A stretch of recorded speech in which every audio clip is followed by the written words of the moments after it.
चलिए तो आगे बढ़ते हैं और हमारा अगला टॉपिक है DK of current. DK of current, सुनिए, डीके ऑफ करंट में मैं क्या कहना चाहता हूं। ये है एक रजिस्टर जिसका रेजिस्टेंस है आर, और इस रजिस्टर से कनेक्टेड है एक इंडक्टर। इंडक्टर का इंडक्टेंस है एल।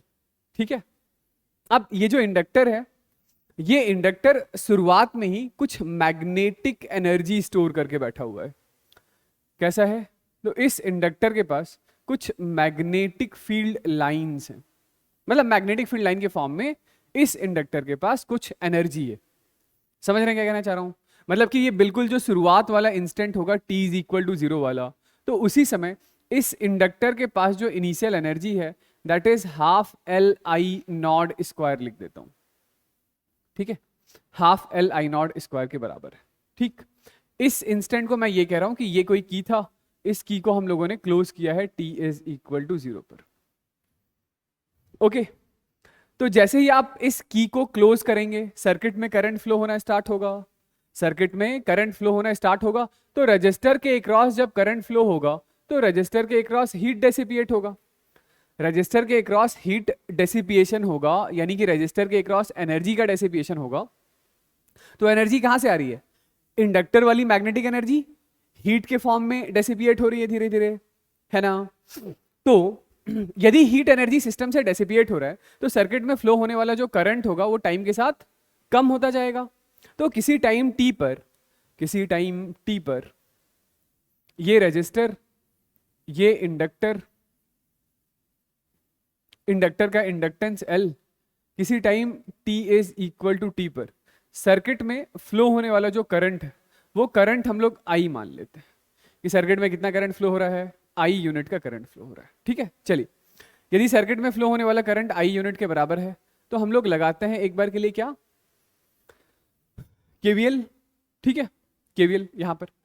तो रजिस्टर के across in the direction of current तो माइनस आई आर, इंडक्टर के across in the direction of current minus L D I by D T. This is equal to कितना होगा? तो this is equal to 0 होगा। समझ गए? तो यहां से क्या लिख सकते हैं? Minus I into R, this is equal to L D I by D T. ठीक है, तो आप इस चीज को क्या लिख लेंगे? This is minus R into D T by L, this is equal to D I by I. Time वाले टर्म को एक तरफ, करंट वाले टर्म को एक तरफ। इसके बाद हमें क्या करना होगा? इंटीग्रेट, कि बिल्कुल शुरुआत में t इज इक्वल टू 0 पर जो करंट फ्लो हो रहा है उसका नाम है आई नॉट, और किसी time t is equal to T पर जो सर्किट में करंट फ्लो हो रहा है उसका नाम है I। तो ये इंटीग्रेशन हमारे पास आ रहा है माइनस आर, डी टी का integration is t by L, this is equal to L N I by I naught. Integration क्या हो जाएगा? एल एन आई आ जाएगा, मैंने लिमिट सीधा डाल दिया है, upper limit minus lower limit, L N I minus L N I naught is equal to L N I by I naught हो जाएगा। ये ठीक है। चलिए, तो आप इस चीज को क्या लिख सकते हैं कि I by I naught is E raise to the power minus R T by L. तो यहां से हमारे पास आ रहा है current I is I naught E raise to the power minus R T by L, और हम लोग जानते हैं कि L by R is equal to tau होता है। तो current I is equal to I naught E raise to the power minus T by tau होगा। ये आ गया करंट का एक्सप्रेशन, ये आ गया करंट का एक्सप्रेशन। करंट क्या है? तो current I is equal to I naught E raise to the power minus T by tau के बराबर। ठीक है, इस एक्सप्रेशन को देखकर t इज इक्वल टू 0 पर करंट बताइए। तो t की वैल्यू 0 रखिए, anything raise to the power 0 is equal to 1। तो करंट की वैल्यू कितनी है? आई नॉट है। यही तो मैंने बोला भी था कि शुरुआत में t इज इक्वल टू 0 पर जो सर्किट में करंट है वो आई नॉट है। Okay, t is equal to 1 tau पर करंट बताइए। तो current i is equal to I naught E raise to the power, t की जगह पर टाउ बाई टाउ, तो this is I naught E raise to the power minus 1 I naught by E, यानी कि 0.37 times of I naught. T is equal to 2 tau पर current बताइए। तो current is सीधा लिख दूं 0.37 का square times of I naught हो जाएगा। ठीक है, आई बात समझ। तो ये जो करंट है, ये करंट आपका एक्सपोनेंशियली डिक्रीजिंग करंट है। जहां वाई एक्सिस के लॉन्ग करंट, एक्स एक्सिस के लॉन्ग टाइम लेंगे, तो करंट ऐसे एक्सपोनेंशियली डिक्रीज हो रहा है। बिल्कुल शुरुआत में जो करंट है वो आई नॉट है। सिर्फ एक टाइम कांस्टेंट के बाद, सिर्फ एक टाइम कांस्टेंट के बाद जो करंट है वो अपनी इनिशियल वैल्यू का 0.37 टाइम्स या 37% हो चुका है। ठीक है, एक और टाइम कांस्टेंट के बाद जो करंट है वो करंट 0.37 का square times of I naught हो चुका है एंड सो ऑन। चलिए, करंट के एक्सप्रेशन के बाद, करंट के एक्सप्रेशन के बाद एक दो चीजों की कैलकुलेशन हम लोग और करते हैं। ठीक है, क्या कि current I is equal to I naught E raise to the power minus T by tau. ठीक है, नेक्स्ट नेक्स्ट नेक्स्ट नेक्स्ट, यदि मैं आपसे पूछूं कि इस सर्किट में टोटल कितना चार्ज फ्लो हुआ है रजिस्टर के थ्रू, रजिस्टर के through phloem total charge, charge यानी कि ये जो आईटी ग्राफ है ना, करंट टाइम ग्राफ के अंडर का एरिया, मैं ये बोलूं कि इस ग्राफ के अंडर का एरिया बताओ या टोटल चार्ज बताओ। नेक्स्ट मैं पूछना चाह रहा हूं कि total charge phloem through circuit. तो आप क्या बोलेंगे कि करंट आई जो है, आई इज इक्वल टू होता है D Q by D T. तो D Q is equal to I D T. ठीक है, आई क्या है, आई है I naught E raise to the power minus T upon tau into D T. इसी को हम लोग इंटीग्रेट, इंटीग्रेट कहां से कहां तक इंटीग्रेट करना पड़ेगा, तो इंटीग्रेट करना पड़ेगा 0 से इंफिनिटी तक, तो आपके पास टोटल चार्ज फ्लोन आएगा। समझ रहे हैं, तो क्या आएगा, टोटल चार्ज फ्लोन आएगा। ये आई नॉट बाहर, E raise to the power minus T upon tau बाहर। ठीक है, लेकिन इंटीग्रेशन में क्या करना होगा, तो टी का जो कोफिशियंट है, टी का कोफिशियंट क्या है, तो टी का कोफिशियंट है -1/टाउ, माइनस टाइम्स ऑफ 1/टाउ। टाउ क्या था, तो टाउ मैं बता दूं L/R था। ठीक है, उससे हमें डिवाइड करना होगा और ये लिमिट पुट करेंगे 0 से इंफिनिटी। तो this is minus tau, tau की जगह लिख रहे हैं L/I0/R और ये डाल रहे हैं हम लोग लिमिट। तो this is e raise to the power minus infinity minus e raise to the power 0। ठीक है, ऑलराइट। तो integration of D Q is equal to total charge flown Q, ये ठीक है, माइनस टाइम्स ऑफ L/I0/R, ये आ रहा है 1 upon E raise to the power infinity, 1 upon E raise to the power infinity is 1 upon infinity E raise to the power 0 is 1। तो जो total charge flown है this is I naught into L/R के बराबर है। Total charge phloem कितना है, I naught into L/R के बराबर है। ठीक है, टोटल चार्ज फ्लोन आ गया। तो फिर नेक्स्ट हम लोग आगे बढ़ते हैं और बात करते हैं about power across resistor. Power across resistor, तो रजिस्टर के अक्रॉस पावर क्या होता है, तो power across resistor is simple I square into R, है ना। तो power across resistor is I square R, यानी कि ये हो गया आई नॉट का square E raise to the power -2t/टाउ इंटू आर। ये है भाई हमारे पास पावर अक्रॉस रजिस्टर। ठीक है, या इसी को ऐसे लिख देता हूं कि power across resistor is I naught square into R E raise to the power -2t/टाउ। ठीक है, चल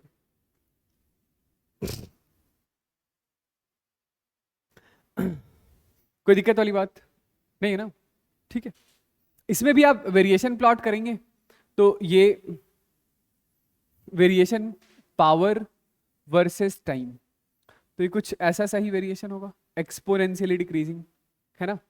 बिल्कुल शुरुआत में जो पावर है वो आई नॉट स्क्वायर आर के बराबर है, और E raise to the power minus T by tau नहीं है, E raise to the power minus two T by tau है, टू टी बाई टाउ है, यानी कि T is equal to tau time पर जो पावर होगा वो 0.37 का square times of I naught square into R होगा, ठीक है, क्योंकि E raise to the power minus two T by tau है ना, ठीक। चलिए, तो नेक्स्ट पावर एक्रॉस रजिस्टर के बाद हम लोग बात करते हैं, पावर एक्रॉस रजिस्टर के बाद लास्ट लास्ट लास्ट, इस पावर टाइम ग्राफ के अंडर का एरिया क्या होगा बताइए। यदि आपसे ये वाला एरिया पूछ लूं कि ये एरिया क्या होगा, तो पावर टाइम ग्राफ के अंडर का area is heat generated across register, यही होगा ना। चलिए निकालते हैं, तो लास्ट है हीट एक्रॉस रजिस्टर, रजिस्टर के अक्रॉस डेवलप्ड टोटल हीट, ठीक है। एक बार के लिए पहले टोटल हीट निकालते हैं, टोटल हीट जरा देखिएगा, रिजल्ट काफी इंटरेस्टिंग आने वाला है, ठीक है। तो heat across register is integration of P D T, zero से इंफिनिटी तक, है ना, जीरो से इंफिनिटी के लिए इंटीग्रेट कर देंगे, तो ये हमारे पास आ रहा है I naught square into R integration of E raise to the power minus two T by tau into D T, zero से इंफिनिटी, तो ये I naught square R E raise to the power minus two T by tau as it is, zero से infinity, T का जो coefficient है that is minus two by tau, tau की value क्या है, टाउ की वैल्यू है L by R, ये आर से आर कैंसिल आउट हो गया, this is minus one by two L I naught square E raise to the power minus infinity minus E raise to the power zero, anything raise to the power zero is one, ठीक है, तो ये one से ये one cancel out हो गया, तो total heat loss across resistor is half L I naught square आया, total heat loss across resistor कितना आ रहा है, half L I naught square. ये कुछ समझ आ रहा है कि total heat loss across resistor half L I naught square है, यानी कि इस ग्राफ के अंडर का जो एरिया है, इस ग्राफ के अंडर का जो एरिया है वो one by two L I naught square के बराबर है, तो इस ग्राफ के अंडर का जो एरिया है half L I naught square,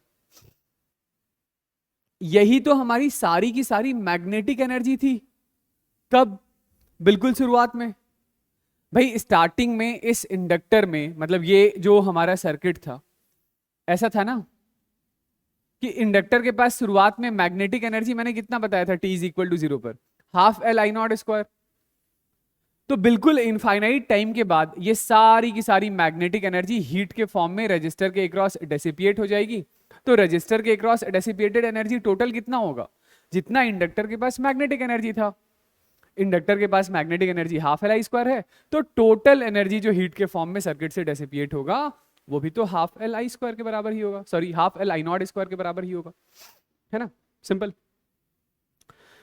अच्छा, इसमें यदि मैं पूछ लेता कि मुझे टाइम इंटरवल जीरो से टाउ एक टाइम कांस्टेंट में ही डेसिपिएटेड हीट बताइए, एक टाइम कांस्टेंट में ही डेसिपिएटेड हीट बताइए, तो इंटीग्रेशन की लिमिट कहां से कहां लगा देते, जीरो से टाउ, जैसे ये देख लीजिए,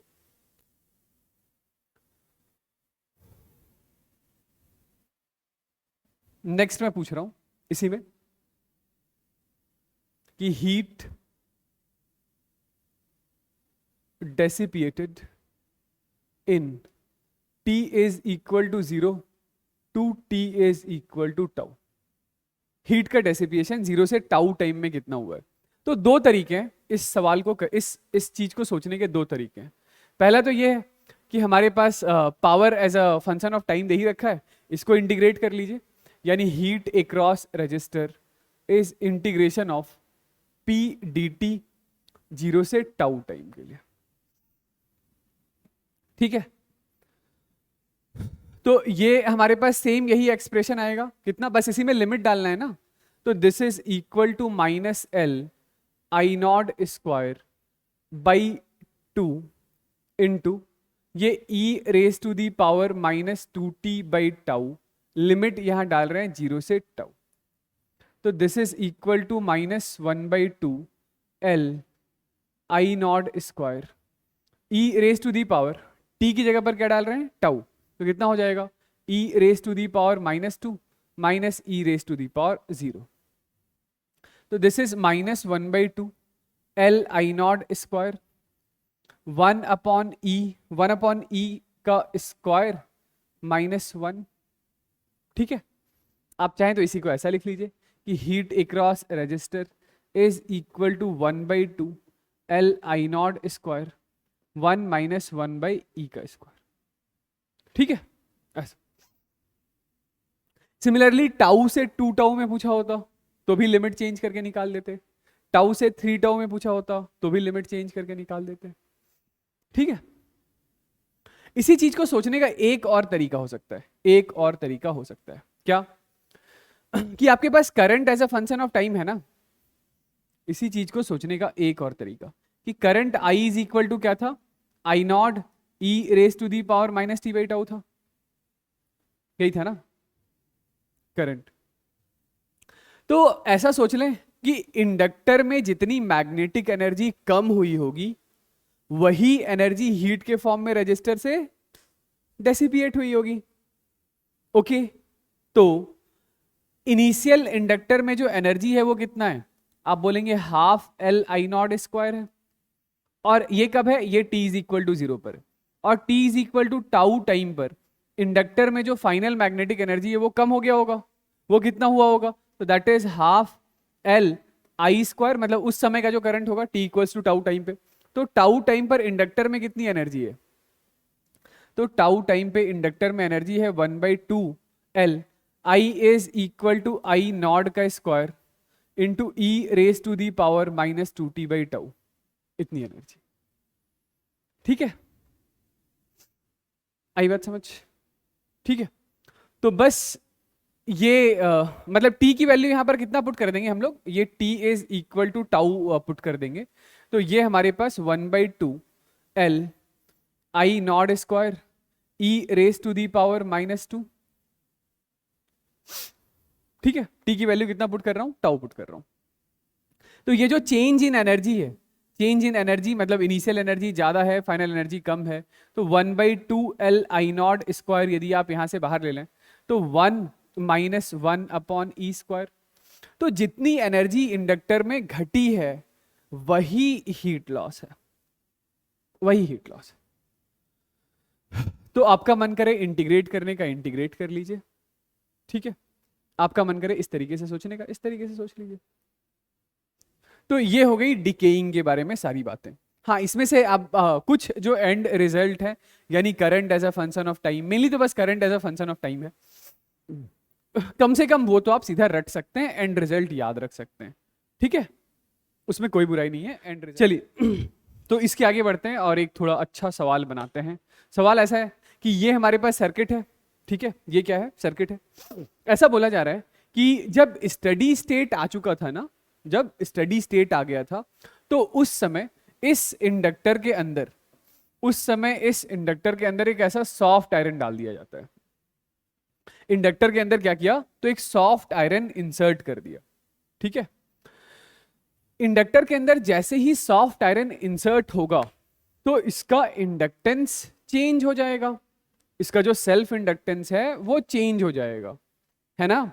यानी इस सॉफ्ट आयरन के इंसर्ट करे जाने के पहले जब इसके अंदर एयर था तो उस समय सेल्फ इंडक्टेंस हुआ करता था mu naught n square into area into length L. याद कीजिए, यही है ना self inductance of ideal solenoid. ये कब की बात चल रही है, ये तब की बात चल रही है जब इसके अंदर एयर था, और जैसे इसके अंदर कोई मीडियम आया तो सेल्फ इंडक्टेंस कितना हो जाता है, तो सेल्फ इंडक्टेंस हो जाता है mu naught into mu R into n square into A into L, यानी L dash is equal to mu R times of L होता है। आई होप ये रिजल्ट याद होगा। ठीक है, ओके, तो अब होगा क्या, आप सेल्फ इंडक्टेंस बदल रहे हैं तो इससे क्या होगा, तो याद कीजिए मैंने आपको बता रखा है, कईयों बार बता रखा है कि इंडक्टर का जो इंडक्टेंस है वो बेसिकली इसकी वो प्रॉपर्टी है जिसकी वजह से ये अपने थ्रू फ्लक्स एक झटके से चेंज नहीं होने देना चाहता है, मतलब फ्लक्स सडनली चेंज नहीं होता है, समझ रहे हैं। यानी कि जब ये एयर इसके अंदर था, इसके अंदर एयर था तो उस समय फ्लक्स फाई है, और जैसे आपने सॉफ्ट आयरन इंसर्ट कर दिया तो उस समय भी फ्लक्स फाई ही होगा। यानी एयर कोर इंसर्ट किए जाने के जस्ट बाद भी फ्लक्स फाई ही रहेगा, ठीक है। अब फ्लक्स दोनों सिचुएशन में सेम है, इसका मतलब क्या पहले जब एयर था तो उस समय इंडक्टेंस एल था, और जब आयरन कोर आ गया तो इंडक्टेंस एल डैश हो गया, तो एल चेंज हुआ तो दैट ऑब्वियसली मींस कि करंट चेंज हो जाएगा, करंट चेंज हो जाएगा। तो पहले जो फ्लक्स है वो एल इंटू आई के बराबर है, बाद में flux L dash into I dash के बराबर है। लेकिन वेट, आप तो बोलेंगे कि हम लोगों ने ये लिख रखा था कि फ्लक्स भी एक झटके से चेंज नहीं होता है और करंट भी एक झटके से चेंज नहीं होता है। फ्लक्स भी एक झटके से चेंज नहीं होता है, करंट भी एक झटके से चेंज नहीं होता है, कब, जब इंडक्टेंस चेंज नहीं होता है। अभी आज के पहले तक आपने जितने भी सवाल किए थे उसमें इंडक्टेंस कांस्टेंट था, तो flux is equal to L I. Inductance तो भाई शेप साइज ज्योमेट्री मीडियम पर डिपेंड करता है, तो ना तो हम लोग शेप साइज ज्योमेट्री छेड़ रहे थे ना ही मीडियम बदल रहे थे, आज मीडियम बदल रहे हैं। मीडियम जैसे ही बदला तो एल डैश बदला, एल डैश बदला तो अब करंट बदल जाएगा। आई बात समझ, यानी कि self inductance mu R times बढ़ गया तो करंट म्यू आर टाइम्स घट जाएगा। ओके, तो इस इंडक्टर के, सॉरी, इस आयरन कोर के इंसर्ट किए जाने के पहले, जस्ट पहले जब स्टेडी स्टेट आ चुका था तो उस समय सर्किट में फ्लो होने वाला करंट कितना होगा, उस समय सर्किट में फ्लो होने वाला करंट कितना होगा, तो इसको एक रिप्लेस कर दीजिए एक कंडक्टिंग वायर से, इसको एक कंडक्टिंग वायर से रिप्लेस कर देंगे तो करंट आई कितना होगा, current I E by R के बराबर हो जाएगा। करंट आई कितना हो जाएगा, ई बाई आर, यानी कि L into E by R is equal to L dash, और एल डैश है mu R times of L into I dash, तो एल से एल निपटा, आई डैश आ रहा है E upon mu R into R के बराबर। ये कब का करंट है समझ रहे हैं, ये t इज इक्वल टू 0 का करंट है, ये है t इज इक्वल टू 0 का करंट, मतलब मैं t इज इक्वल टू 0 उस इंस्टेंट को बोल रहा हूं जिस इंस्टेंट पे आपने इसके अंदर सॉफ्ट आयरन इंसर्ट किया है, ठीक है। अब इसके बाद क्या होगा, आपसे वो पूछा जा रहा है कि इसके बाद आप करंट बताइए किसी टाइम t पर, समझ गए। आई होप ये बात समझ में आ रही होगी कि जिस इंस्टेंट पे आपने सॉफ्ट आयरन इंसर्ट किया है ना, उस इंस्टेंट का नाम t इक्वल टू 0 रख दिया। अब फिर इसके बाद किसी instant t is equal to t पर आपको करंट बताना है, ठीक है। चलिए तो क्या करें, तो किसी time t is equal to t पर मैं फिर से एक सर्किट ड्रॉ कर देता हूं। किसी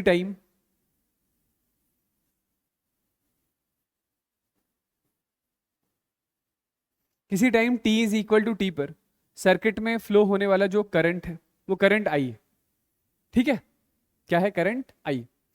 ये रेजिस्टर का रेजिस्टेंस आर, इसका इंडक्टेंस एल डैश, ठीक है।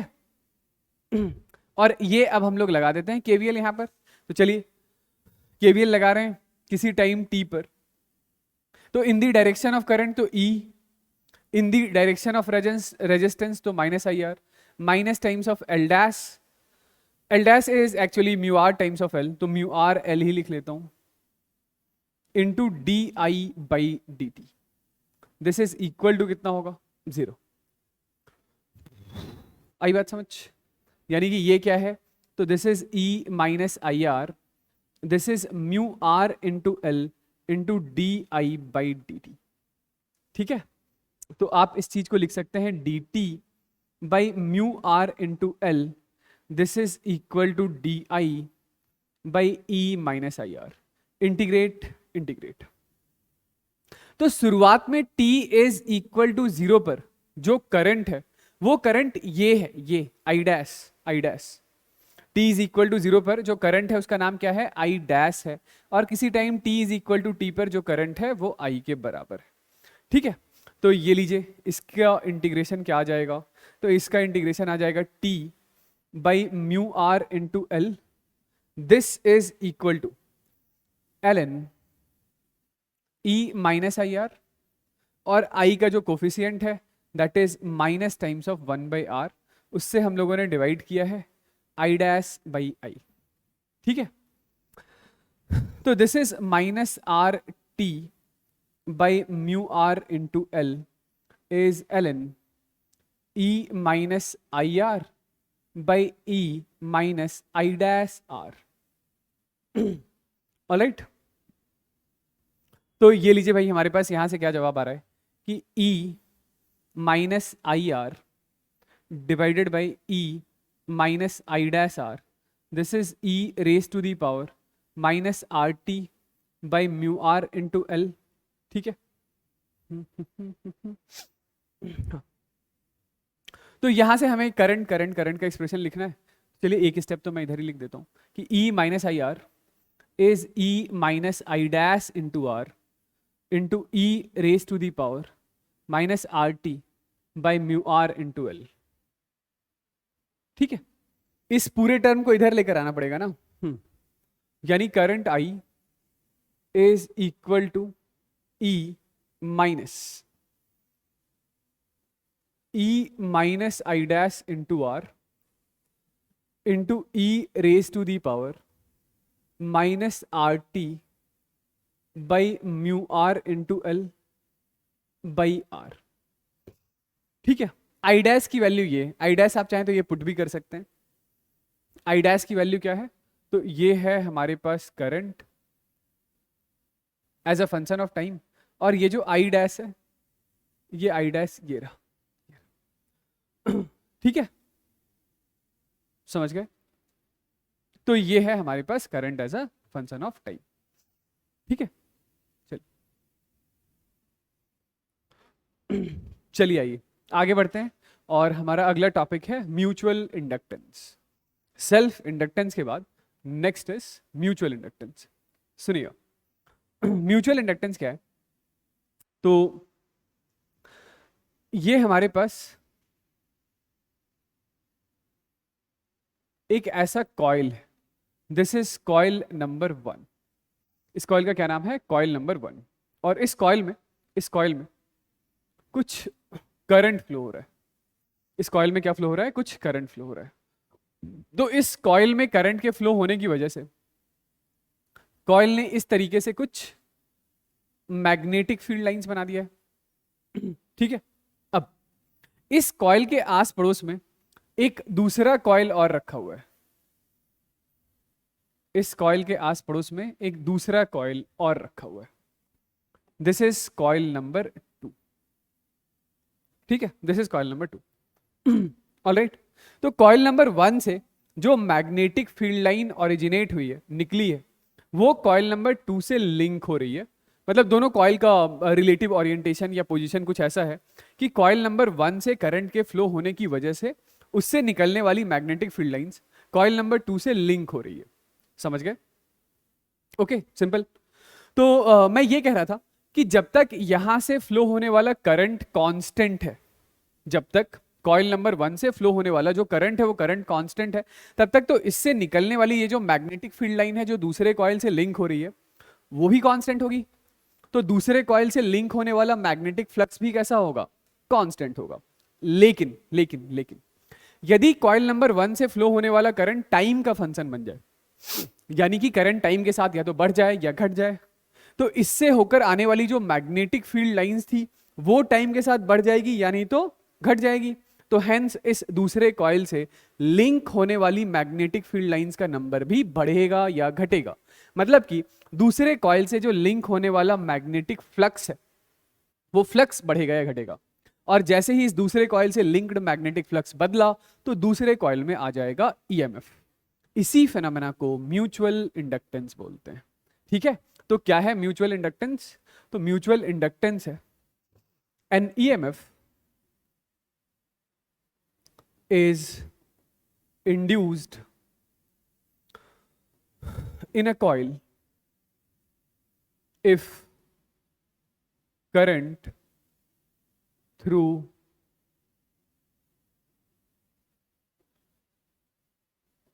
neighboring coil, if current through neighboring coil changes, if current through neighboring coil changes, ठीक है, प्रोवाइडेड वही दोनों कॉइल्स एक दूसरे के आस पड़ोस में इस तरीके से रखे हैं कि एक से जो मैग्नेटिक फील्ड लाइंस प्रोड्यूस हो रही है वो दूसरे से लिंक भी होनी चाहिए, ठीक है।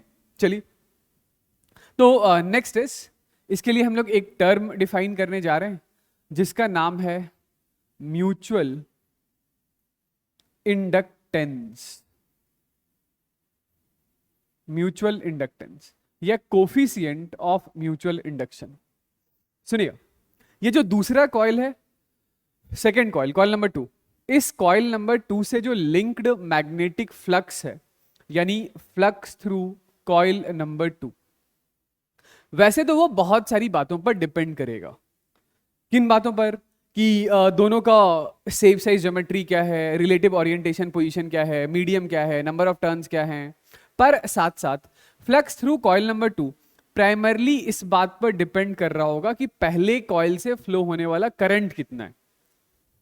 Flux through coil number 2 directly proportional होगा पहले कॉइल से फ्लो होने वाले करंट के। किसके डायरेक्टली प्रोपोर्शनल होगा? पहले कॉइल से फ्लो होने वाले करंट के। ओके, तो हम लोग ये कहते हैं कि जब आप दूसरे कॉइल से फ्लक्स लिखेंगे तो वो flux is equal to a constant times of current flowing through coil number 1 होता है, और यही कांस्टेंट आपका कोफिशिएंट ऑफ म्यूचुअल इंडक्शन कहलाता है, या कोफिशिएंट ऑफ म्यूचुअल इंडक्टेंस कहलाता है। समझ गए? ठीक है, तो ये जो कोफिशिएंट ऑफ म्यूचुअल इंडक्टेंस है that is equal to φ2 by I1 मैंने लिख दिया है, ठीक है। इसके बारे में हम लोग और बात करते हैं अभी, लेकिन एक बार के लिए आप ये सुन लीजिए कि ये जो कोफिशिएंट ऑफ म्यूचुअल इंडक्टेंस है, ये कोफिशिएंट ऑफ म्यूचुअल इंडक्टेंस भी एक स्केलर टर्म है। कैसा scalar? Non negative, non negative scalar, जिसके लिए एसआई यूनिट तो वही होगा क्या? वेबर पर एम्पियर, और वेबर पर एम्पियर को हम लोगों ने हेनरी बोल रखा है, ठीक है। वेबर पर एम्पियर को हेनरी बोल रखा है। ये किस पर डिपेंड करेगा?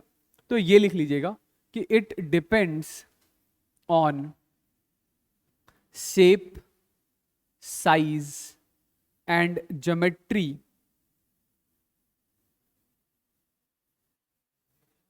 of coils and relative orientation and position। हाँ, क्या कह रहे हैं आप? टेम्परेचर पर क्यों डिपेंड करेगा? नहीं, it depends on shape, size, geometry of the coils and relative orientation and position. ठीक है, इन बातों पर म्यूचुअल इंडक्टेंस आपका डिपेंड करता है, ठीक है। समझ गए? अब कोई ऐसा सोच ले कि एक काम करते हैं कि कॉइल नंबर 2 से कुछ करंट फ्लो करा देते हैं, कॉइल नंबर 2 से कुछ करंट फ्लो करा देते हैं और कॉइल नंबर 1 से फ्लक्स लिख देते हैं। तो ये भी बोल सकते हैं ना कि flux through coil number 1 is directly proportional to current flowing through coil number 2, है ना। यानी कि फ्लक्स φ1 इज इक्वल टू फिर से MI2 होगा। तो आपको ऐसा नहीं सोचना है कि mutual inductance of 2 due to 1 या mutual inductance of 1 due to 2 दो अलग अलग वैल्यूज होगी। नहीं, दो अलग अलग वैल्यूज नहीं होगी। एक गिवन पेयर ऑफ कॉइल के लिए म्यूचुअल इंडक्टेंस की सिर्फ एक ही वैल्यू डिफाइन की जाती है। इसे कहते हैं रेसिप्रोसिटी थ्योरम। इसे कहते हैं reciprocity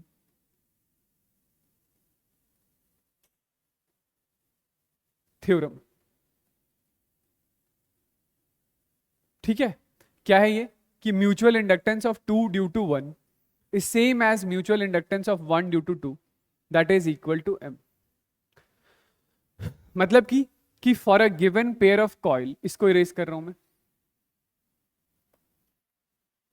for a given pair of coil only one value of mutual inductance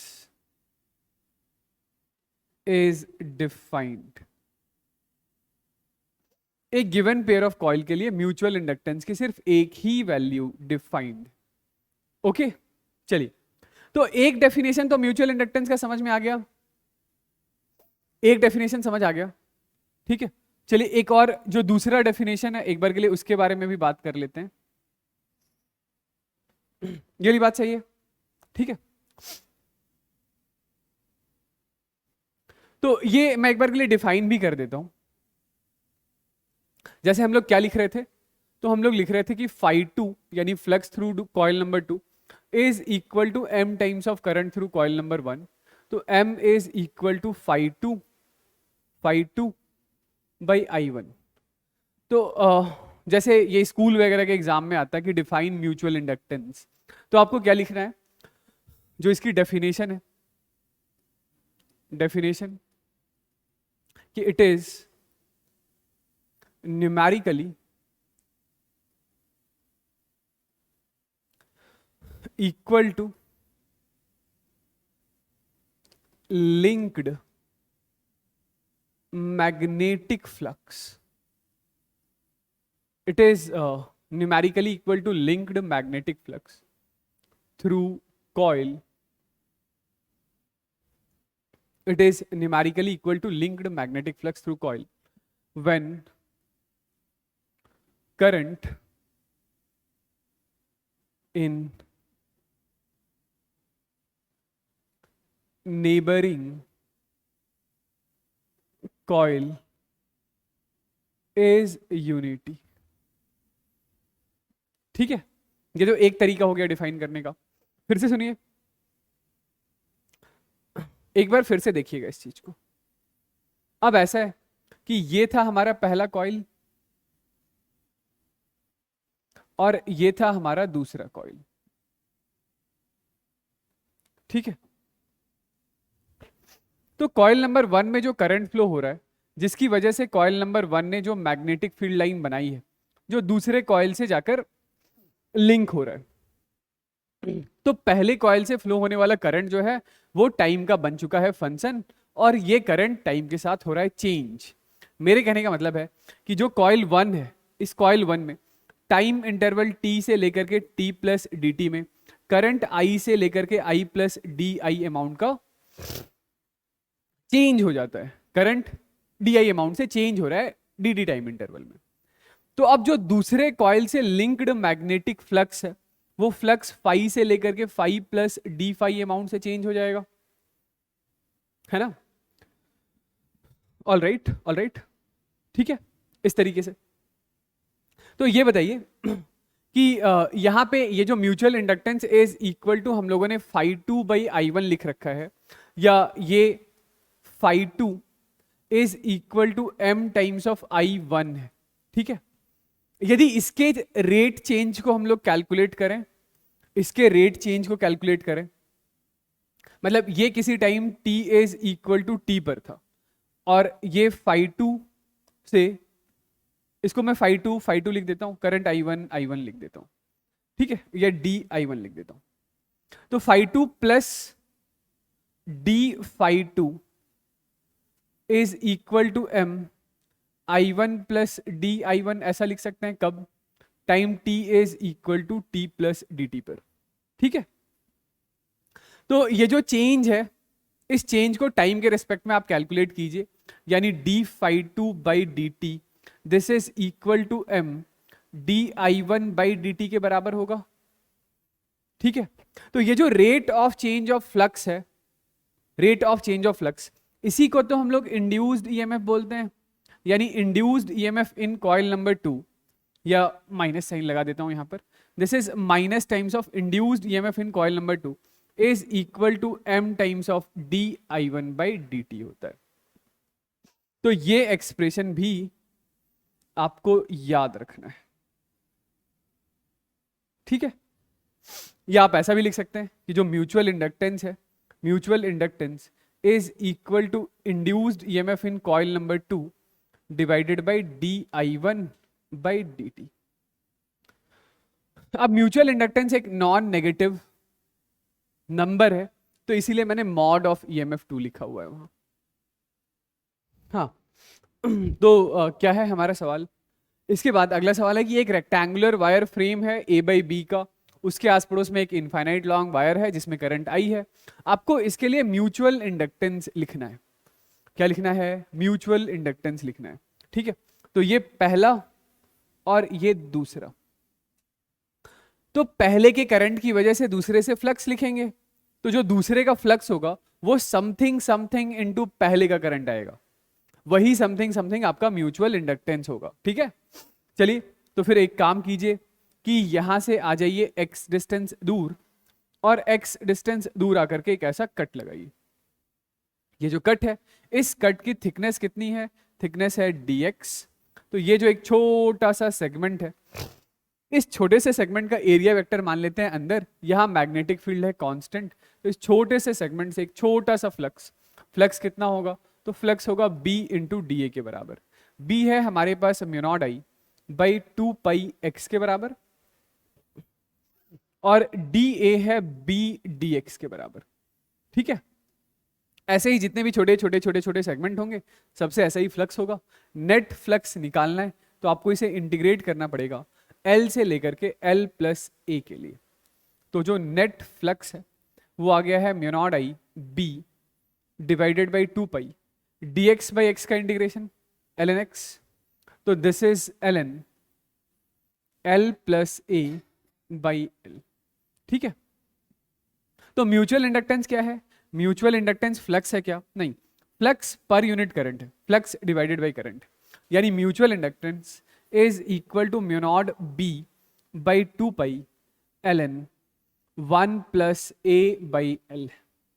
ये है म्यूचुअल इंडक्टेंस इस सिस्टम का, ये है म्यूचुअल इंडक्टेंस इस सिस्टम का, ठीक है।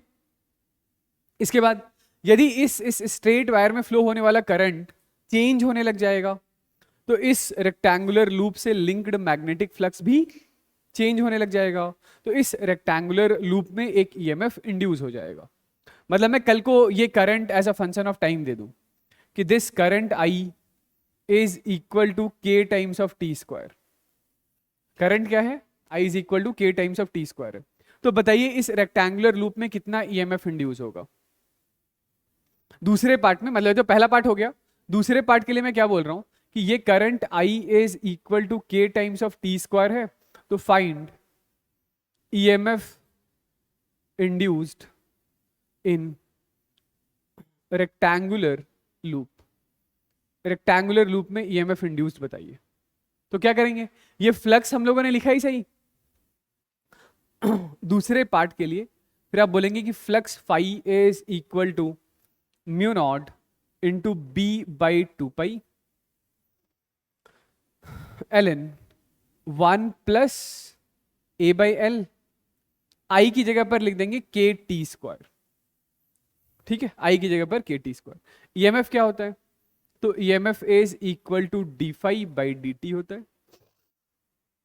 ऐसे सवाल हम लोगों ने इलेक्ट्रोमैग्नेटिक इंडक्शन की बिल्कुल स्टार्टिंग में ही कर लिया है, ठीक है। उस समय म्यूचुअल इंडक्टेंस वगैरह नहीं पढ़ा था, लेकिन फिर भी ऐसे सवाल किए थे, ओके। तो ये क्या आ जाएगा हमारे पास बताइए? Mu naught b by 2π ln 1 plus A by L। तो ठीक है, के टी स्क्वायर का डिफरेंशिएशन 2kT। तो ये EMF होगा हमारे पास, ये इतना EMF होगा, ठीक है।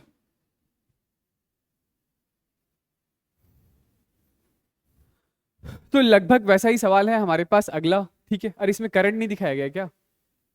तो अच्छा, करंट नहीं दे रखा है, कोई नहीं, करंट मान लेते हैं, ठीक है। ऐसा है कि हमें इस सिस्टम का म्यूचुअल इंडक्टेंस लिखना है, तो आपके पास दो रास्ते हैं, या तो आप यहां करंट मानिए और उसकी वजह से इस पूरे रीजन में फ्लक्स निकालिए, तो वो तो थोड़ा मुश्किल काम पड़ेगा, है ना, वो तो थोड़ा मुश्किल काम पड़ेगा, क्योंकि इस रेक्टेंगुलर वायर की वजह से ये पूरे इनफाइनाइट रीजन में आप मैग्नेटिक फील्ड थोड़ी लिख पाएंगे।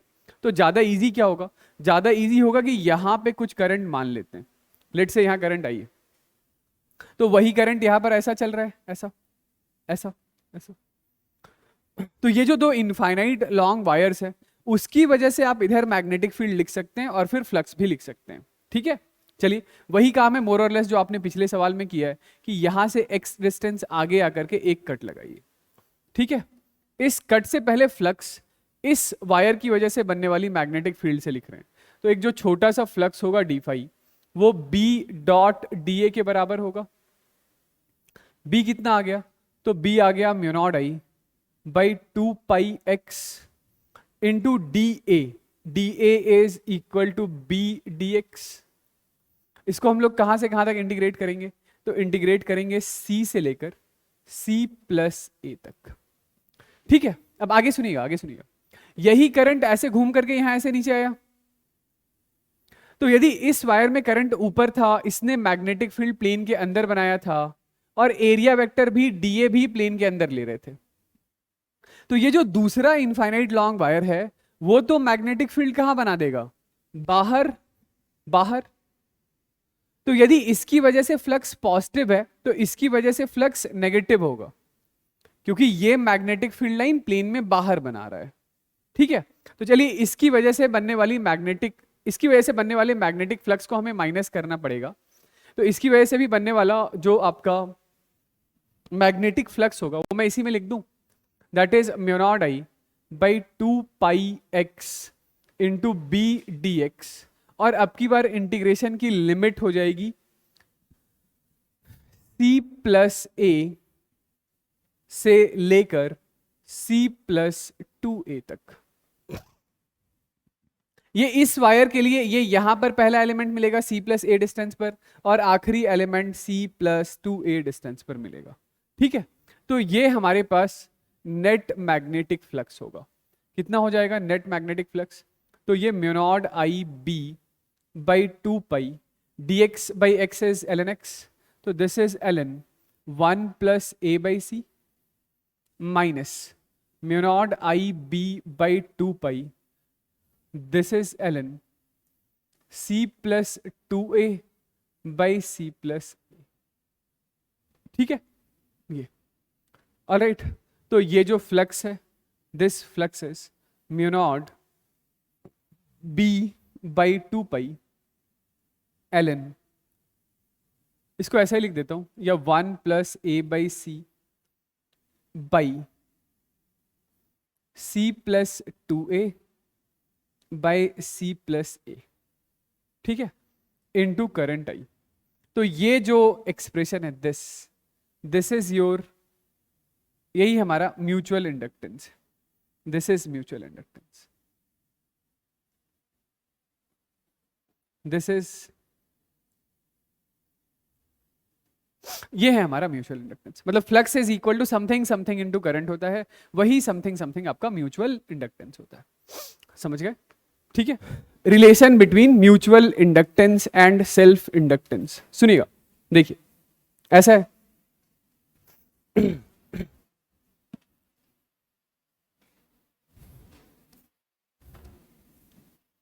कि ये हमारे पास कोई एक कॉइल है,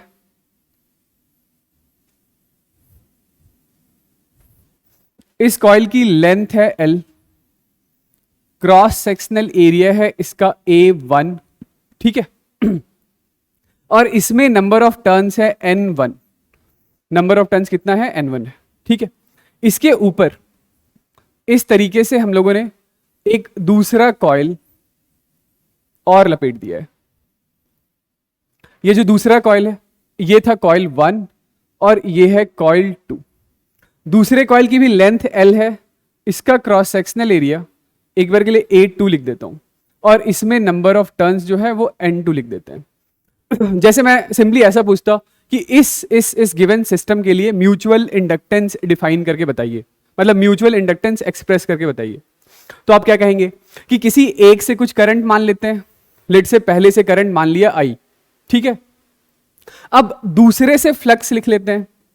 तो दूसरे से फ्लक्स लिखने के लिए आप दूसरे का ऐसा सा एक छोटा सा अंदर में एक क्रॉस सेक्शनल एरिया इमेजिन कर लीजिए, दूसरे का, ठीक है। तो यहां करंट के फ्लो होने की वजह से मान लेते हैं मैग्नेटिक फील्ड ऐसी है और क्रॉस सेक्शनल एरिया का एरिया वेक्टर भी ऐसा है। तो इस एक टर्न से फ्लक्स कितना लिखेंगे? तो फ्लक्स होगा B इंटू ए। बी कहां से आया? बी पहले कॉइल में करंट की वजह से आया। फ्लक्स किससे लिख रहे हैं? दूसरे कॉइल से। तो एरिया किसका? दूसरे का, ठीक है। मतलब इसको actually B vector dot A vector लिखूंगा, फिर B1 into A2 into cos of 0 degree हो जाएगा। तो ये तो दूसरे कॉइल से, यानी कि ये जो पिंक कलर वाला कॉइल है उसके एक टर्न से फ्लक्स है। उसमें टोटल कितने नंबर ऑफ टर्न्स हैं? उसमें total N2 number of turns हैं, तो N2 से मल्टीप्लाई करना पड़ेगा, ठीक है। चलिए, पहले कॉइल में करंट की वजह से मैग्नेटिक फील्ड बताइए। तो ये होगा mu naught N1 into current I1 बोल देता हूं, करंट है I1 into A2 into N2, ये ठीक है। अच्छा, ये जो कैपिटल N1 था, उस कैपिटल N1 के लिए आप टर्न डेंसिटी क्या डिफाइन करेंगे? तो टर्न डेंसिटी होगा total number of turns by total length L। Similarly ये जो दूसरा N2 है उसके लिए टर्न डेंसिटी क्या डिफाइन करेंगे? तो वो होगा N2 बाई लेंथ L, ठीक है। इतनी बात सही है। तो ये लीजिए, ये हम लोगों ने यहां से फ्लक्स लिख लिया है। इसी फ्लक्स को मैं ऐसा लिख लेता हूं कि ये म्यू नॉट ठीक है, ये N1 ठीक है, A2 ठीक है, और कैपिटल N2 क्या लिख लूंगा? तो small N2 into length L multiplied with current I1। तो ये जो flux is something something into current I1 है, यही समथिंग समथिंग हमारा क्या होता है? यही समथिंग समथिंग म्यूचुअल इंडक्टेंस होता है, ठीक है। या ऐसे बोल देता मैं कि mutual inductance is equal to φ2 divided by current I1, φ2 divided by current I1। तो म्यूचुअल इंडक्टेंस की वैल्यू क्या आ गई? Mutual inductance is equal to mu naught N1 into N2, ठीक है, into A2 into length L, ठीक है, A2 into length L, ये ठीक है। तो इस तरीके से म्यूचुअल इंडक्टेंस लिखते समय, तो ये जैसे म्यूचुअल इंडक्टेंस हमारे पास आ गया for a given pair of coaxial coils, ठीक है, सिंपल। इसमें यदि A2 बड़ा होता और A1 छोटा होता, यदि A2 बड़ा होता और A1 छोटा होता, तो म्यूचुअल इंडक्टेंस थोड़ा चेंज करके लिखना पड़ता। तो क्या हो जाता? तो ये mu naught N1 N2 A1 into L हो जाता। मेरे कहने का मतलब है कि A1 और A2 में जो भी स्मॉलर होगा ना, A1 या A2 में जो भी स्मॉलर होगा उसी को लिखिएगा, क्योंकि जो स्मॉलर होगा वही कॉमन होगा, और फ्लक्स तो बस उसी कॉमन रीजन से ही लिखना है हमें, है ना। तो इसीलिए मैं इसको थोड़ा सा मॉडिफाई करके ऐसा लिख देता हूं कि mutual inductance is equal to mu naught N1 N2 into smaller area into length L, ठीक है। ये एक बात हो गई। हाँ, ये नहीं समझ आया स्मॉलर क्यों हुआ? भाई मैं ये कह रहा था कि कल को ये पहला कॉइल यदि ऐसा बड़ा हो गया और दूसरा कॉइल यदि ऐसा छोटा हो गया, दूसरा कॉइल यदि ऐसा छोटा हो गया, तो भले ही मान लेते हैं कि पहले कॉइल में आपने करंट फ्लो कराया था ऐसा, तो भले ही मैग्नेटिक फील्ड लाइन पूरे रीजन में, मैग्नेटिक फील्ड लाइन पूरे रीजन में, लेकिन जब आप फ्लक्स लिखेंगे तो फ्लक्स इज B इंटू ए होता है ना। तो एरिया कौन सा लेंगे? एरिया तो सिर्फ यही वाला इसका ही लेंगे, इसका ही लेंगे। मतलब एरिया कौन सा लेंगे? तो ये छोटे वाले कॉइल का एरिया लेंगे, ये, क्योंकि फ्लक्स तो इतने से ही है, ठीक है, इसीलिए एरिया स्मॉलर। अब सुनिएगा आगे। तो दो तीन बातें हैं, मैं एक एक करके करता हूं। पहली बात है कि ये जो रिलेशन है सेल्फ इंडक्टेंस और म्यूचुअल इंडक्टेंस के बीच का, वो क्या है? तो इसके लिए मैं ऐसा सोच लेता हूं कि एक बार के लिए दोनों कॉइल का क्रॉस सेक्शनल एरिया मैं सेम कर देता हूं, सेम।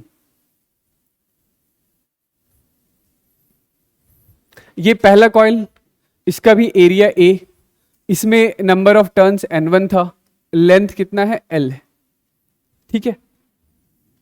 और जो दूसरा कॉइल था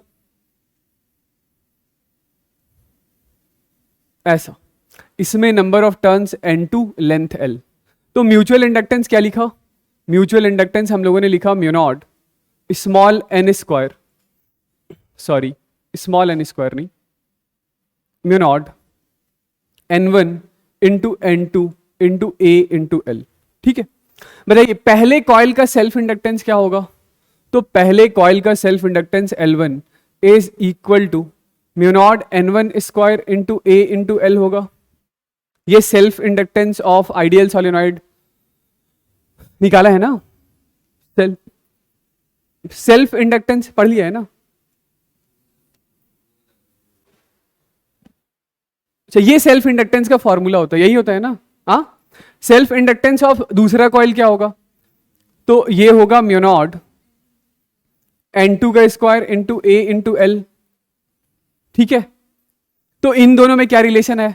रिलेशन ये है कि mutual inductance is equal to under root of L1 into under root of L2, ठीक है। या ऐसा लिख लीजिए कि mutual inductance is equal to under root of L1 into under root of L2, ठीक है। तो ये रिलेशन आपको सिर्फ और सिर्फ इसी स्पेसिफिक सिचुएशन के लिए लगाना है, हर जगह नहीं लगाना है। ये सिर्फ और सिर्फ तभी लगाना है जब दोनों कॉइल इस तरीके से इंटरकपल्ड हो, मतलब कि पहला कॉइल उसी के एग्जैक्टली ऊपर दूसरा कॉइल है, मतलब कि पहले कॉइल के द्वारा प्रोड्यूस किया जाने वाला सारा का सारा मैग्नेटिक फील्ड लाइन दूसरे कॉइल से लिंक हो रहा है, तो फिर ये फॉर्मूला लगेगा, ठीक है। तो फिर ये फॉर्मूला लगेगा, ठीक है। तो मैं यहां लिख भी देता हूं कि this is only one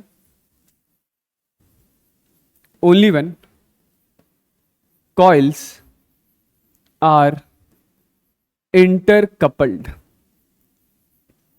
coils are intercoupled, ठीक है। दूसरा सिचुएशन सुनिएगा, दूसरा सिचुएशन ऐसा हो कि ये पहला कॉइल है और दूसरा कॉइल ऐसा है, ऐसा, ठीक है।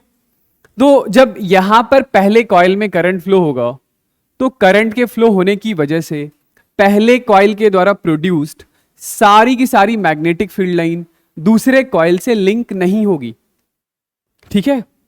तो इस पेयर के लिए यदि म्यूचुअल इंडक्टेंस M है, पहले कॉइल का सेल्फ इंडक्टेंस L1 है, दूसरे कॉइल का सेल्फ इंडक्टेंस L2 है, तो यहां mutual inductance under root L1 L2 के बराबर नहीं होगा, उससे छोटा होगा। इस सिचुएशन में जो म्यूचुअल इंडक्टेंस होता है this is some constant times of under root of L1 into L2 के बराबर होता है। ये जो कांस्टेंट K है इसे ही हम लोग कपलिंग कांस्टेंट कहते हैं। इस कपलिंग कांस्टेंट की वैल्यू 0 से 1 के बीच में कुछ भी हो सकती है। मतलब कपलिंग कांस्टेंट बेसिकली एक टर्म हो गया जो इन दोनों कॉइल्स के बीच का रिलेटिव ओरिएंटेशन या पोजीशन कैसा है उस चीज का मेजरमेंट कपलिंग कांस्टेंट है, ठीक है।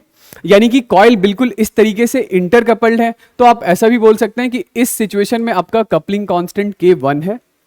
मतलब एग्जैक्ट वैल्यू जो है K की वो तो इस बात पर डिपेंड करेगा कि रिलेटिव ओरिएंटेशन या पोजीशन कैसा है, ठीक है। मैं क्या कहना चाह रहा हूं कि यदि कॉइल ऐसा रखा हुआ है कि पहला कॉइल ऐसा है, पहला कॉइल ऐसा है और दूसरा कॉइल ऐसा है, तो इस सिचुएशन में पहले मतलब किसी में से भी आप करंट फ्लो करा दीजिए तो उसकी वजह से बनने वाली मैग्नेटिक फील्ड लाइन दूसरे से लिंक नहीं होगी, तो यहां पर कपलिंग कांस्टेंट कितना हो जाएगा 0, तो म्यूचुअल इंडक्टेंस कितना हो जाएगा 0, ठीक है। तो ये K का जो एग्जैक्ट वैल्यू है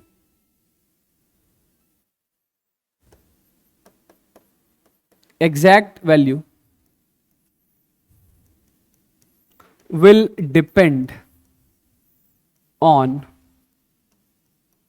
relative orientation and position, ठीक है। तो यदि कभी कपलिंग कांस्टेंट ही हमें निकालना हुआ तो आप ऐसा बोल सकते हैं कि ये जो कपलिंग कांस्टेंट K है that is equal to m divided by under root of L1 into L2 होगा।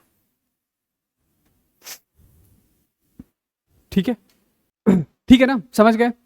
तो ये कपलिंग कांस्टेंट जो है बेसिकली ये इस बात का मेजरमेंट है कि इन दोनों कॉइल्स के बीच का रिलेटिव ओरिएंटेशन या पोजीशन कैसा है। ठीक है, यदि K की वैल्यू एग्जैक्टली 1 है इसका मतलब है कि कॉइल इंटरकपल्ड है, K की वैल्यू 0 है इसका मतलब है कि पहले कॉइल के द्वारा कोई सा भी मैग्नेटिक फील्ड लाइन जो प्रोड्यूस हो रहा है वो दूसरे कॉइल से लिंक नहीं हो रहा है। ठीक है, K की वैल्यू ये लिख दिया ना, हाँ, K की वैल्यू 0 से 1 के बीच में होगी। ठीक, चलिए नेक्स्ट तो ये लिखिए combination of inductors. Combination of inductors, तो कॉम्बिनेशन ऑफ इंडक्टर में पहले हम लोग बात कर लेते हैं अबाउट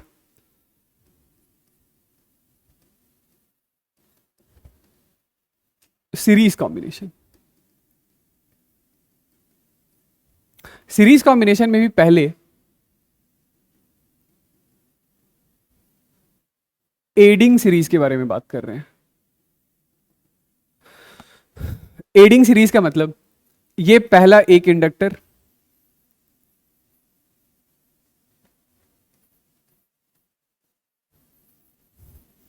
और ये दूसरा इंडक्टर। एडिंग से कहने का मतलब ये हुआ कि पहले कॉइल में जिस सेंस में करंट फ्लो होगा दूसरे कॉइल में भी उसी सेंस में करंट फ्लो होगा। यानी पहले कॉइल में यदि इस सेंस में करंट फ्लो हुआ है तो दूसरे में भी इसी सेंस में फ्लो होगा। ठीक है, अब मान लेते हैं कि करंट आया कुछ I, इसका सेल्फ इंडक्टेंस है L1, इसका सेल्फ इंडक्टेंस है L2 और इस पेयर के लिए जो म्यूचुअल इंडक्टेंस है वो M है। ठीक है, म्यूचुअल इंडक्टेंस कितना है? M। यहां से बनी कुछ मैग्नेटिक फील्ड लाइन जो है वो इससे लिंक हुई। ठीक है, यदि मैं बोलूं कि बताइए इससे जो फ्लक्स है वो φ1 है, ये φ1 कितना है, तो आप बोलेंगे ये φ1 इज इक्वल टू इसके सेल्फ इंडक्टेंस की वजह से L1 इंटू I के बराबर है और इस पेयर के म्यूचुअल इंडक्टेंस की वजह से plus M times of I के बराबर है। ठीक है, सेल्फ इंडक्टेंस की वजह से फ्लक्स Li, म्यूचुअल इंडक्टेंस की वजह से Mi। तो एडिंग सीरीज है इसीलिए मैंने जोड़ दिया है, ऐड कर दिया है। इससे यदि फ्लक्स लिखने बोलूं यानी कि इससे फ्लक्स इज φ2 तो that is equal to L2 into I plus M into I। ठीक है, हमें करना क्या है? हमें करना यह है कि इन दोनों इंडक्टर को हटा देना है, इन दोनों इंडक्टर को भूल जाना है और भूलकर एक इंडक्टर लेकर आना है। इस इकलौते इंडक्टर का जो L है उसका नाम है L इक्विवेलेंट। ठीक, चलिए, तो जो पोटेंशियल ड्रॉप इसके क्रॉस, कुछ पोटेंशियल ड्रॉप इसके क्रॉस, कुछ पोटेंशियल ड्रॉप इसके क्रॉस, इन दोनों के क्रॉस होने वाले पोटेंशियल ड्रॉप का समेशन इज इक्वल टू इसके क्रॉस होने वाला पोटेंशियल ड्रॉप। तो इसके क्रॉस कितना होगा पोटेंशियल ड्रॉप? तो दैट इज इक्वल टू या पोटेंशियल ड्रॉप छोड़िए, हाँ पोटेंशियल ड्रॉप ही निकालना है, सॉरी मैं ये कह रहा था कि इसके क्रॉस जो पोटेंशियल ड्रॉप है वो क्या लिखेंगे? EMF that is equal to d∅dt। तो यहां पे minus times of d∅1 by dt, यहां पे होने वाला potential drop minus d∅2 by dt। ठीक है, कितना होगा ये? तो minus d/dt of φ1 is L1I plus Mi minus d/dt of L2I plus Mi। This is equal to minus d/dt of current तो वही है I, this is L equivalent into I। ठीक है, कितना आ जाएगा L इक्विवेलेंट बताइए? तो यहां से सॉल्व कर लीजिए, ये L इक्विवेलेंट की वैल्यू आ रही है, I से I कैंसिल आउट हो गया, माइनस माइनस कैंसिल आउट हो गया, L1 प्लस L2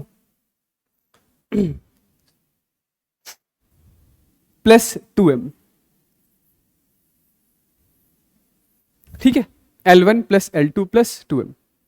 ठीक है, तो इस सिचुएशन में जो L इक्विवेलेंट का फॉर्मूला है, आप चाहें तो सीधा इस एंड रिजल्ट को याद भी रख लीजिए, इसमें भी कोई बुराई नहीं है। ठीक है, मैंने तो एक बार के लिए डिराइव करके दिखा दिया कि L equivalent is L1 plus L2 plus 2M। ठीक है, आप इस M को चाहें तो ऐसा भी लिख सकते हैं, M को चाहें तो ऐसा भी लिख सकते हैं। ये जो L इक्विवेलेंट है तो this L equivalent is L1 plus L2 plus 2, M is K times of under root of L1 L2। ठीक है, ये हो गया। यदि इन दोनों कॉइल्स के बीच का सेपरेशन बहुत ज्यादा बड़ा हो, इन दोनों कॉइल के बीच का separation, if separation between coils is very large, तो फिर म्यूचुअल इंडक्टेंस हो जाएगा 0, और उस सिचुएशन में L equivalent is just equals to L1 plus L2 के बराबर होगा। ठीक है, इसके बाद दूसरा लिखिएगा अपोजिंग सीरीज। सीरीज में ही, सीरीज कॉम्बिनेशन का ही दूसरा केस,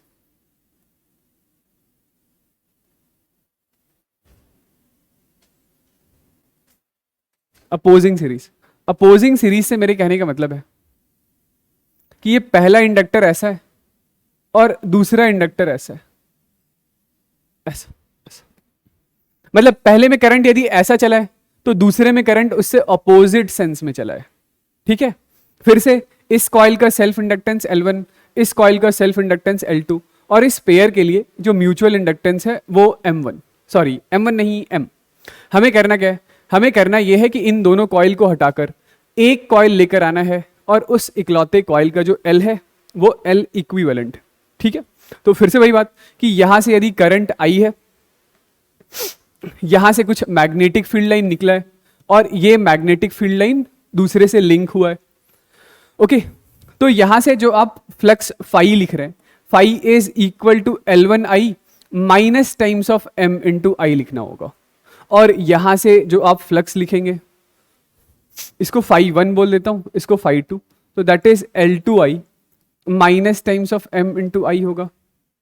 ठीक है, तो बिल्कुल ठीक उसी तरीके से इन दोनों के अक्रॉस, मतलब इसके अक्रॉस EMF E1, इसके across EMF E2, E1 plus E2 is equal to इसके अक्रॉस होने वाला इंड्यूस्ड EMF। तो यहां से जो L इक्विवेलेंट का सीधा एक्सप्रेशन लिख दूं, L इक्विवेलेंट का जो फॉर्मूला आएगा वो L1 plus L2 minus times of 2M के बराबर हो जाएगा। ठीक है, आप इसी चीज को लिख सकते हैं, this is L1 plus L2 minus 2 times of K into under root of L1 into L2। ये होगा L इक्विवेलेंट का expression.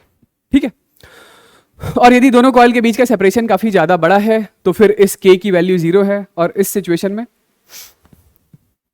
If coils are large distant apart, तब तो L equivalent L1 plus L2 ही होगा। चलिए, इसके बाद अगला है हमारे पास पैरेलल कॉम्बिनेशन ऑफ इंडक्टर। तो पैरेलल कॉम्बिनेशन ऑफ इंडक्टर से मेरे कहने का मतलब है ऐसा है कि यहां पर एक इंडक्टर है ऐसा, इसका सेल्फ इंडक्टेंस है L1, ये एक दूसरा इंडक्टर, सेल्फ इंडक्टेंस है L2, और ये एक तीसरा इंडक्टर, सेल्फ इंडक्टेंस है L3।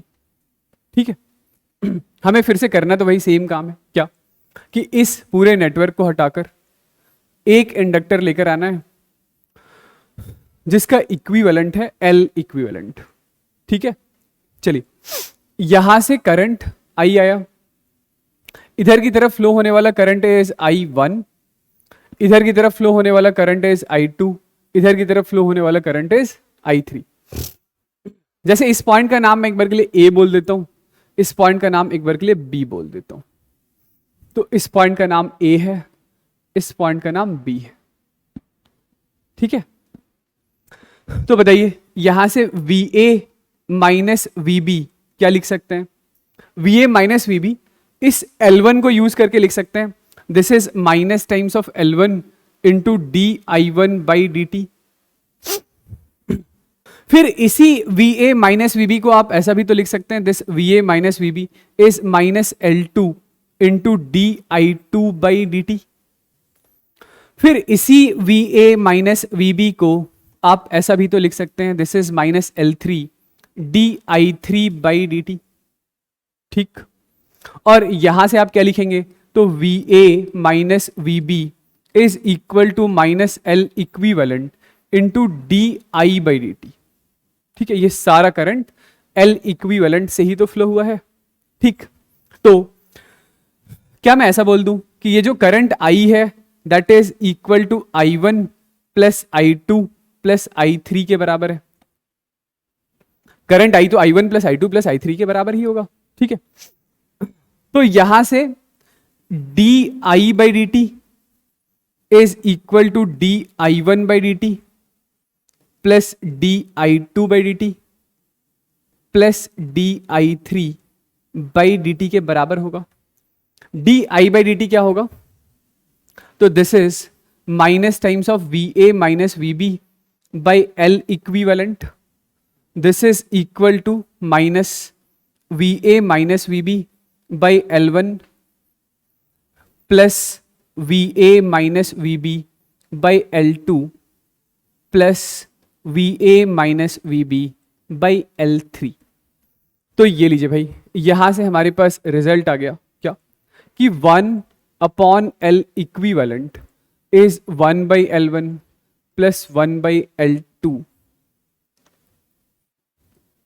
प्लस 1 बाई L3, ठीक है। तो भले ही मैंने डिराइव करके दिखा दिया है, पर आप तो सीधा एंड रिजल्ट ही याद रख लीजिए, ठीक है। ठीक है, दो इंडक्टर के लिए अलग से बात कर लेते हैं, दो इंडक्टर के लिए थोड़ा अलग से बात कर लेते हैं।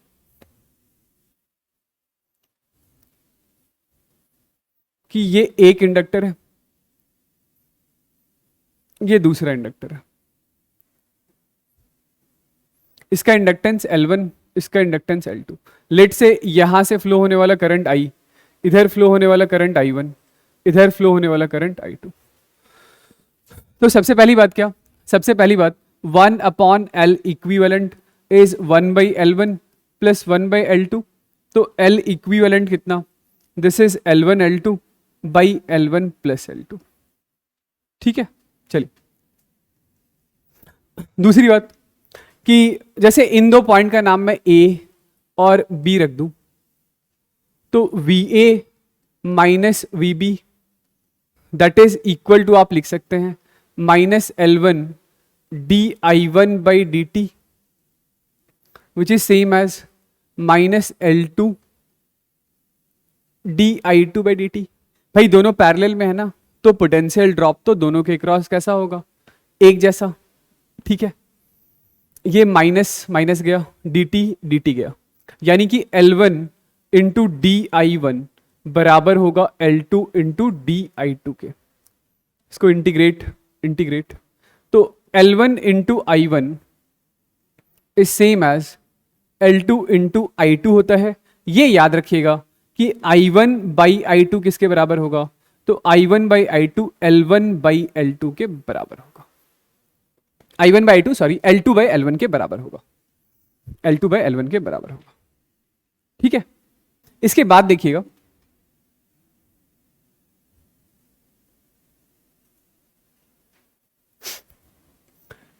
यदि यहां पैरेलल कॉम्बिनेशन में भी हम लोग एक बार के लिए म्यूचुअल इंडक्टेंस काउंट कर लें, तो आप सिर्फ एंड रिजल्ट ही याद रख लीजिएगा इसका, ठीक है। जैसे मैं ये कहना चाह रहा हूं कि ये हमारे पास पहला कॉइल और ये हमारे पास दूसरा कॉइल, पहले कॉइल का सेल्फ इंडक्टेंस L1, दूसरे का सेल्फ इंडक्टेंस L2, ठीक है। और इन दोनों के बीच का जो म्यूचुअल इंडक्टेंस है वो म्यूचुअल इंडक्टेंस है M। ये एडिंग सीरीज है,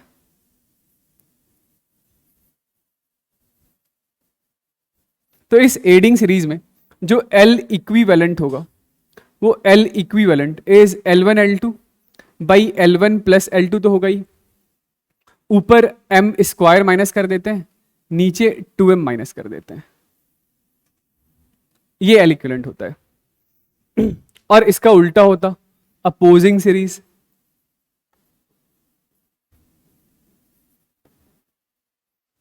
यानी पहला इंडक्टर ऐसा और दूसरा इंडक्टर ऐसा, क्या पैरेलल कॉम्बिनेशन है। अपोजिंग ये हो गया, ये अरे एडिंग सीरीज कहने का मतलब है कि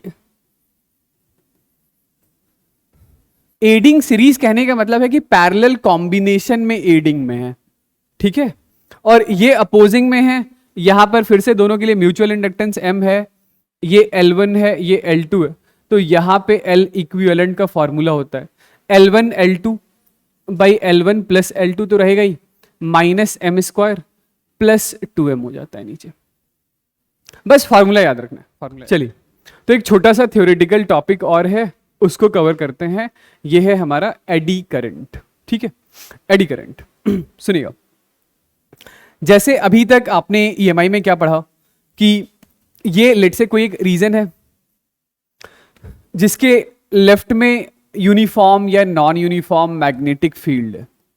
ठीक है, और आपके पास एक ऐसा लूप है, ये एक लूप है, लूप। ठीक है, रेक्टेंगुलर वायर लूप है। यदि आप इस लूप को लेकर के इस मैग्नेटिक फील्ड के अंदर आते हैं तो लूप से लिंक्ड मैग्नेटिक फ्लक्स बढ़ता है। किधर बढ़ रहा है इस सिचुएशन में? तो मैग्नेटिक फील्ड लाइन प्लेन के अंदर है, तो प्लेन में अंदर की तरफ लिंक्ड मैग्नेटिक फील्ड लाइंस का नंबर बढ़ रहा है। उस बढ़ती हुई मैग्नेटिक फील्ड लाइंस को अपोज करने के लिए ये कॉइल अपनी खुद की मैग्नेटिक फील्ड लाइन प्लेन के बाहर की तरफ बनाएगा, और प्लेन में बाहर की तरफ मैग्नेटिक फील्ड लाइन बनाने के लिए इसे इस सेंस में करंट फ्लो कराना पड़ेगा, इस सेंस में एक करंट फ्लो कराना पड़ेगा। तो आपने ये करंट वगैरह समझ लिया है किस तरीके से लिखते हैं, मतलब ईएमएफ वगैरह लिखना आता है तो करंट लिख लेंगे। ठीक है, यदि इसका रेजिस्टेंस पता हो तो। अब मैं ऐसा कह रहा हूं कि ये जो वायर फ्रेम था, अच्छा ये वायर फ्रेम था, तो वायर फ्रेम में फ्लो होने वाला करंट, आप इस करंट को यहां से बाहर निकाल सकते हैं। मेरे कहने का मतलब है कि ये यहां से ऐसे आपने कट लगाया, फिर ऐसे करंट बाहर निकाल करके जो भी उसका यूज है वो कर लीजिए। मतलब लेट से उससे एक बल्ब ही ग्लो करना है तो वो किया जा सकता है ना। लेकिन यदि मैं एक बार के लिए आपको ये बोलूं कि ये जो रेक्टेंगुलर वायर फ्रेम था, जो रेक्टेंगुलर वायर फ्रेम है, उस रेक्टेंगुलर वायर फ्रेम को हम लोग रिप्लेस कर देते हैं एक कंडक्टिंग शीट से। ये क्या है? ये अब एक कंडक्टिंग शीट है, एक मेटालिक शीट। अब इस मेटल की शीट को लेकर के अंदर आना है इस मैग्नेटिक फील्ड के अंदर। ठीक है, तो जैसे ही ये मेटालिक शीट अंदर आया तो फिर से बात तो वही है कि इतने से रीजन से लिंक्ड मैग्नेटिक फ्लक्स बदला है, और यदि लिंक्ड मैग्नेटिक फ्लक्स बदला है, चेंज हुआ है, तो उसका अपोज होगा। उसका अपोज कौन करेगा? तो इस कंडक्टिंग शीट के अंदर बैठे फ्री इलेक्ट्रॉन्स। ठीक है, तो इस कंडक्टिंग शीट के अंदर जो इसके फ्री इलेक्ट्रॉन्स हैं, जो इसके फ्री इलेक्ट्रॉन्स हैं, वो भी काम तो मोर और लेस वैसा ही करेंगे। यानी कि वो फ्री इलेक्ट्रॉन्स क्या करेंगे? तो वो कोशिश करेंगे अपनी खुद की मैग्नेटिक फील्ड लाइंस कुछ इस दिशा में बनाई जा सके कि इस बढ़ते हुए मैग्नेटिक फ्लक्स का अपोज किया जा सके। तो यहां होता यह है कि इस पूरे कंडक्टिंग शीट में कुछ इस तरीके से इलेक्ट्रॉन का एक लोकलाइज्ड मोशन स्टार्ट हो जाता है। इस तरीके से इलेक्ट्रॉन का मतलब एक ऐसा लोकलाइज्ड मोशन स्टार्ट हो जाएगा पूरी शीट में हर जगह कि ऐसे ऐसे छोटे छोटे छोटे छोटे इक्विवेलेंट करंट कैरिंग लूप्स इस सरफेस के ऊपर बनने लगेंगे। जैसे डिफरेंस समझ में आ रहा है कि पहले लूप था, तो लूप में तो इलेक्ट्रॉन को भागने का रास्ता कन्फाइंड था कि वो उस लूप के क्रॉस सेक्शनल एरिया के अलोंग ही भागेगा। अब यहां तो ये पूरे सरफेस पे मिलियंस एंड ट्रिलियंस में इलेक्ट्रॉन प्रेजेंट है, तो यहां पे इलेक्ट्रॉन के भागने के लिए कोई वैसा एक कन्फाइंड रास्ता नहीं है। तो इस पूरे सरफेस में हम लोग ये वर्ड यूज कर रहे हैं कि इलेक्ट्रॉन का एक लोकलाइज्ड मोशन स्टार्ट हो गया है। ये लोकलाइज्ड मोशन उतने रीजन में होगा जितने रीजन से लिंक्ड मैग्नेटिक फ्लक्स बदला है। ठीक है, तो इस सिचुएशन में ये क्या है? These are small localized motion of electron on the surface of metal to form a current. इसी करंट को हम लोग एडी करंट बोलते हैं। तो ये जो स्मॉल लोकलाइज्ड मोशन है इस सरफेस पर इलेक्ट्रॉन का, वही करंट क्या कहलाता है? एडी करंट कहलाता है। ठीक है, एडी करंट कहलाता है।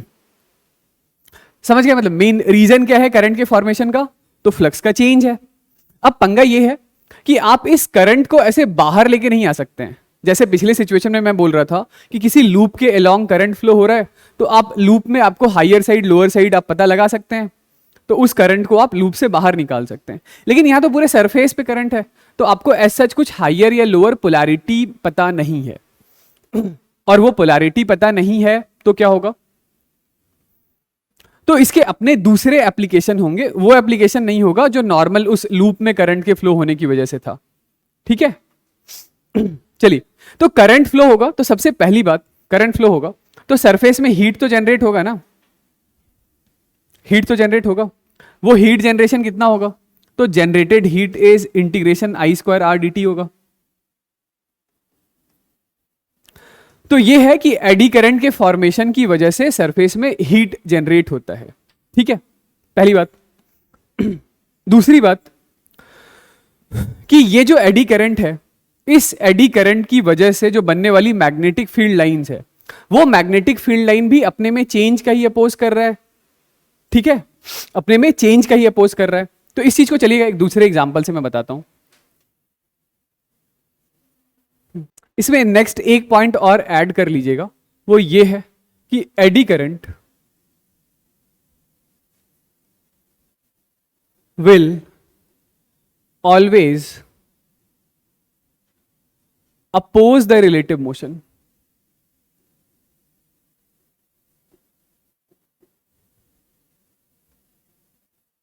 Oppose the relative motion. ठीक है, ऐसा मैं क्यों कह रहा हूं कि एडी करंट हमेशा रिलेटिव मोशन का अपोज करेगा, क्योंकि भाई मोशन हो रहा था तो फ्लक्स चेंज हो रहा था, मोशन हो रहा था तो फ्लक्स चेंज हो रहा था। कहां से, इस पूरे सरफेस से। एडी करंट क्या करता है, एडी करंट फॉर्म ही क्यों हुआ है, ताकि वो उस चेंजिंग फ्लक्स का अपोज कर सके। तो चेंजिंग फ्लक्स का अपोज या फिर उस मोशन का अपोज जिसके मोशन की वजह से एडी करंट फॉर्म हो रहा था, एक ही चीज है। ठीक है, सुनिएगा, इसके ऊपर एक जेई मेन का इधर रिसेंटली सवाल आया था, वही सवाल ही डिस्कस कर लेते हैं। ये समझ में आ रही बात, लिख लिया ना। देखिए, ऐसा था क्वेश्चन कुछ कि